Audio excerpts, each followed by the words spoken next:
வணக்கம். ஆனந்தூர் பார்த்தீங்கன்னா பல்வேறு வரலாற்று தகவல்களை தொடர்ந்து நம்மளுக்கு தந்துட்டு இருக்கு. அதற்கு முக்கியமான ஒரு காரணம் என்னன்னா, நம்ம சரவணன் இவர் நிலத்துல கோயில் பின்னாடி இருக்கிற நிலத்துல போயிட்டு இருக்கப்போ ஒரு 2 வரி ஒரு கல் இருந்ததா சொன்னாரு. அதுக்கப்புறம் அது கல்வெட்டா இருக்குன்னு சொன்ன உடனே அதை பொக்லைன் வச்சு எடுத்து கோயிலுக்கு பக்கத்துல வச்சிருக்காரு. அதை நம்ம இன்னைக்கு வந்து படித்தோம். அந்த கல்வெட்டு வந்து என்ன தகவலை சொல்லுதுன்னு நம்ம கிருஷ்ணகிரி அருங்காட்சியக முன்னாள் காப்பாசிரியரும் தமிழக தொன்மையியல் ஆய்வு நிறுவனத்தின் செயலாளருமான திரு கோவிந்தராஜ் அவர்கள் அதை பற்றி சற்று விளக்கமாக கூறுவார்கள்.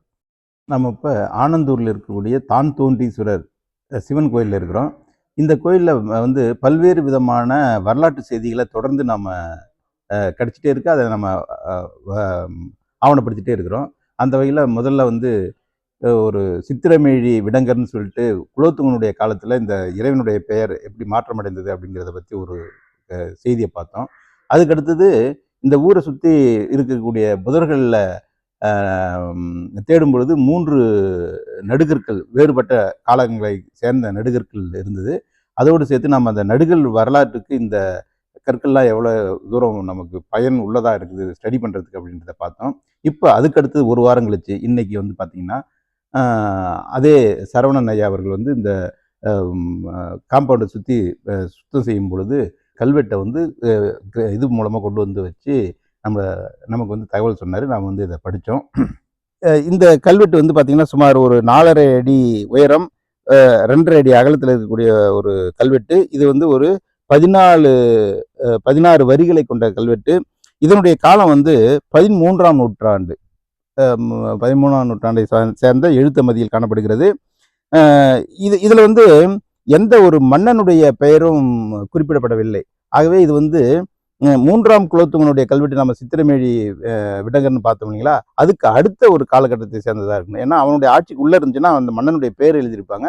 அதுக்கும் பின்னால் உள்ளதுனால இது வந்து ஒரு தோராயமாக ஒரு 13ஆம் நூற்றாண்டு எழுத்து அமைதியை வச்சு நம்ம இதை சொல்கிறோம். 13ஆம் நூற்றாண்டில் தான் நம்ம வணிக குழுக்கள்லாம் மிக சிறப்பாக இந்த பகுதியில் செயல்பட்டு இருந்ததை பார்க்குறோம். இப்போ நம்ம இந்த கல்வெட்டு என்ன சொல்லுதுன்றதை வாசிப்போம்.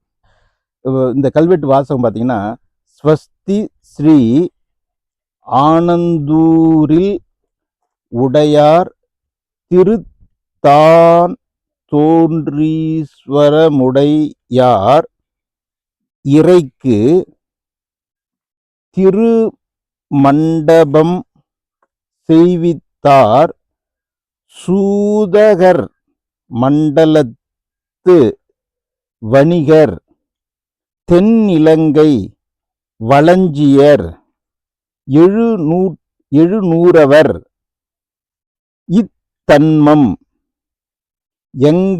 எங்கள் வங்குசம் உள்ளதனையும் கடவோம். இக்கோயில் சிவபிராமணன்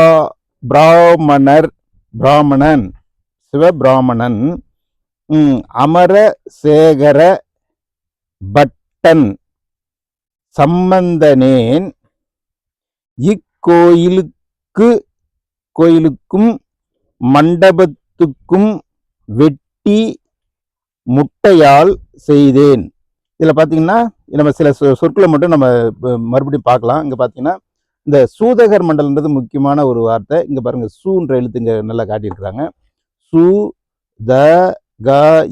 சூதகர் மண்டலம் சூதகர் மண்டல வணிகர். அதுக்கப்புறம் தென்னிலங்கைன்றது காட்டுவோம். இந்த கொம்பு இங்கே இருக்கு.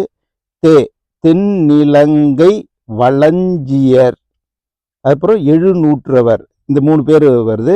அதுக்கப்புறம் யாரை வச்சு செஞ்சன்றதை மிக புதிய சொற்களாக இருக்கக்கூடிய வெட்டின்ற வார்த்தைங்க வருது பாருங்க, வெட்டி. அதுக்கப்புறம் முட்டையால், இல் இது வெட்டி முட்டையால். இதெல்லாம் வந்து நமக்கு புதிய சொற்களாக இருக்குது. இது வந்து அந்த காலத்தில் வந்து வேலை செய்கிறவங்களுக்கு வந்து காசு கொடுக்காம கம்பல்சரியாக வேலை வாங்குறாங்க பாருங்க, அவங்கள பற்றிய ஒரு செய்தியை சொல்கிற கல்வெட்டு இது. இப்போ இந்த கல்வெட்டு வந்து மிகவும் தமிழ்நாட்டளவில் முக்கியத்துவம் வாய்ந்த ஒரு கல்வெட்டாக பதிவு செய்யப்படுகிறது. ஏன்னு கேட்டிங்கன்னா, இந்த கல்வெட்டு வந்து முதல்ல பார்த்தீங்கன்னா ஒரு வணிக குழு கல்வெட்டு. இதில் 3 விதமான வணிக குழுக்கள் வந்து பேசப்படுகின்றன. ஒன்று வந்து சூதகர் மண்டல வணிகர் அப்படின்ற ஒரு சொல் வருது. அதுக்கப்புறம் தென்னிலங்கை வளஞ்சியர் அப்படிங்கிற ஒரு குழு வருது.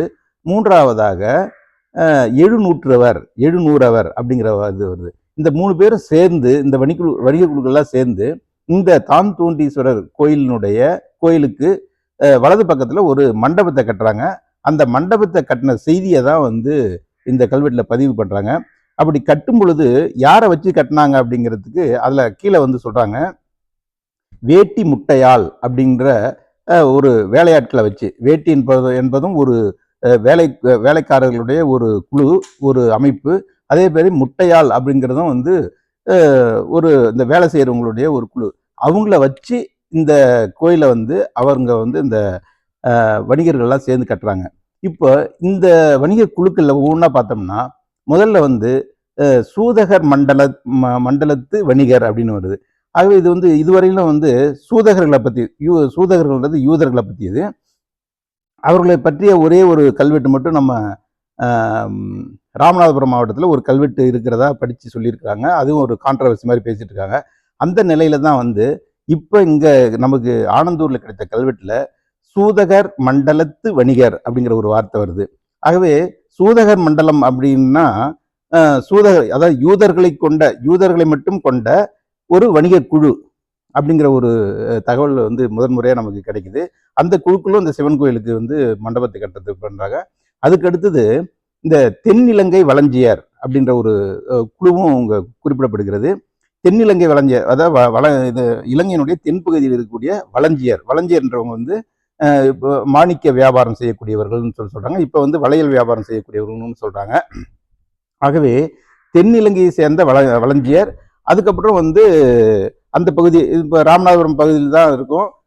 அந்த யூதர்கள் கல்வெட்டு கிடைச்ச அதே பகுதியாக கூட இருக்கலாம். அந்த யூதக மண்டலம் அப்படின்ற பகுதி வந்து கரெக்டாக வந்து இலங்கையில் இருக்கா, அல்லது கன்னியாகுமரி அல்லது தென் மாவட்டங்கள் எங்கேயாவது கடற்கரையோரம் இருக்கக்கூடிய ஒரு பகுதியாக இருக்கலாம்.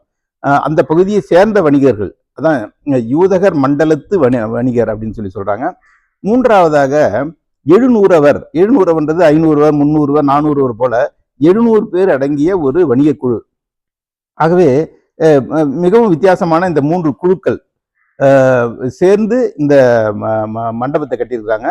அதுவும் இந்த கடைசியில் வந்து சொல்லக்கூடிய அந்த எப்படி கட்டினாங்க, யாரை வச்சு கட்டினாங்கன்றதும் ஒரு முக்கியமான சில சொற்கள் வந்து முக்கியமானது.